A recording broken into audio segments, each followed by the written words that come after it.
Hello दोस्तों, आप सभी का स्वागत है हमारे यूट्यूब चैनल एक कहानी पर। आज की नई कहानी शुरू करने से पहले प्लीज़ दोस्तों हमारे चैनल को सब्सक्राइब कीजिए। सुबह के 8 बज रहे थे। घर की मालकिन शन्नो ताई जी 10 बार अंदर बाहर हो चुकी थी, पर ये क्या, घर की बहू अभी तक ना उठी। अभी 5 दिन पहले ही तो शादी हुई है, पर अभी से इतने नखरे कि सास ससुर उठ गए लेकिन बहू उठकर बाहर ना आई। यूँ तो देवरानी जेठानी का रिश्ता कभी भी एक ना होने वाला होता है, पर यहाँ तो जेठानी की जान हलक में आ रही है कि पता नहीं सासू माँ नई नवेली देवरानी के साथ क्या करेगी। इन 3-4 दिन से तो जैसे तैसे जेठानी ने संभाल लिया था और रीति रिवाज में बहुत थक गई है। ये हो गया वो हो गया, लेकिन आज क्या, आज तो मेहमान भी चले गए, आज क्या बहाना करे। तो अब देवरानी सासू माँ के निशाने पर आ चुकी है।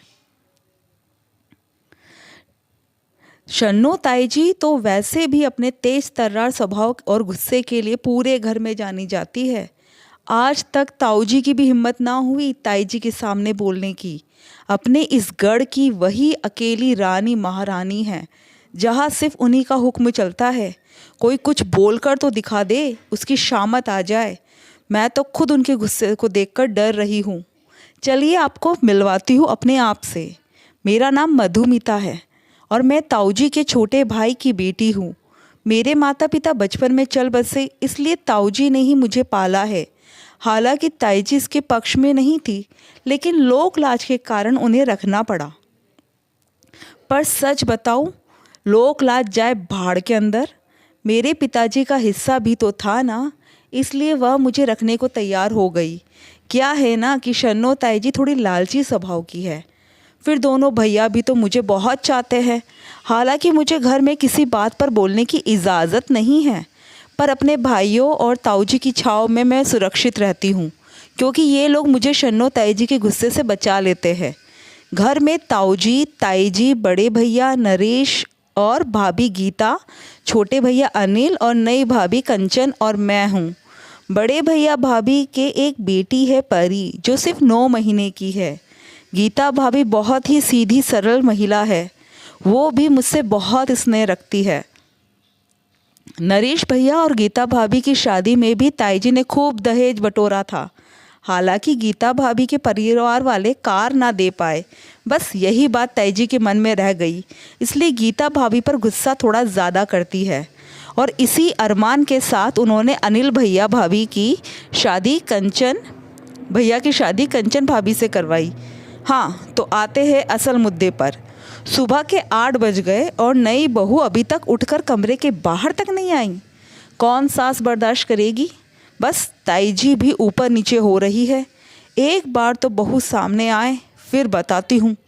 थोड़ी देर बाद नई बहू के कमरे का दरवाज़ा खुला, पर ये क्या, नई बहू की जगह अनिल भैया बाहर आए और बाहर आते ही सबसे पहले भाभी को आवाज़ लगाई। भाभी, ओ भाभी, ज़रा चाय तो बना दो, सिर दर्द से फटा जा रहा है तुम्हारी देवरानी का। अनिल भैया की बात सुनकर भाभी रसोई में जाने लगी। देखकर शन्नो ताई चिल्ला पड़ी, हाँ, नौकर लगा रखे हैं ना घर में जो महारानी आराम फरमा रही है, और तुम उसके लिए चाय बना कर ले जा रहे हो। अब तक क्यों ना उठी महारानी। अम्मा कह तो रहे हैं कि सिर दर्द हो रहा है। ऐसा कौन सा गढ़ जीत लिया जो सिर दर्द हो रहा है। कुछ काम भी ना किया और बीमारी का बहाना लेकर बैठ गई। अब अम्मा रहने दो ना, क्यों बतंगड़ बना रही हो। गीता बनाकर दे रही है ना चाय, नरेश भैया ने कहा। तू चुप कर, ज़्यादा जबान चलने लगी है तेरी भी। शोर सुनकर छोटी बहू भी बाहर आ गई और बड़ी ही बेपरवाही के साथ बोली, क्यों घर को चिड़ियाघर बनाकर रखे हो। थोड़ी देर कोई आराम से रह नहीं सकता।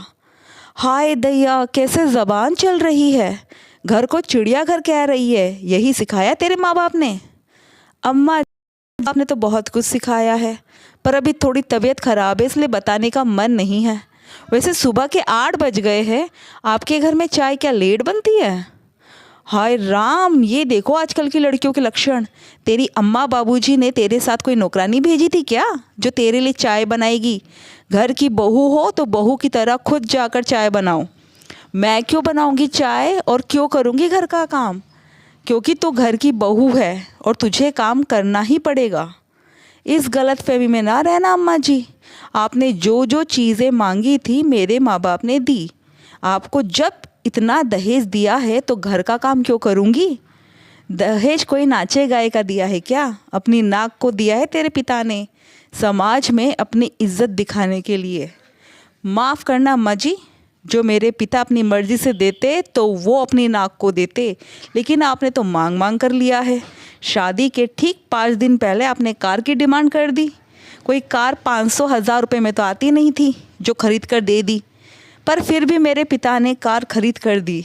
जब मेरे पिता ने आपके नखरे उठाए हैं ना, तो आपको भी मेरे नखरे उठाने पड़ेंगे।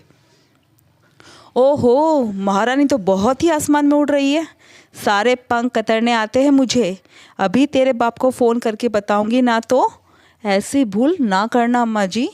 यहाँ आने से पहले मैं अपने पिता को बोल कर आई हूँ कि जब तक आपकी बेटी ना बुलाए आना मत, क्योंकि मेरी जो ज़बान मेरे माता पिता को मेरी कमज़ोरी लगती थी ना, वही ज़बान मेरी ताकत बन चुकी है। और रही बात मेरे पंख कतरने की, वो तो आपसे ना हो पाएगा। कंचन भाभी इतना कहकर अपने कमरे में चली गई। पीछे शन्नो ताई जी अनिल भैया पर चिल्लाई, तू खड़े खड़े देख रहा था और तेरी बीवी हमसे ज़बान चला रही थी। अम्मा, दहेज तुम्हें चाहिए था, जो बाबूजी के मना करने के बावजूद भी तुमने 5 दिन पहले डिमांड कर डाली। अब भुगतो ऐसी बहू, मैं तो कुछ ना कहने वाला।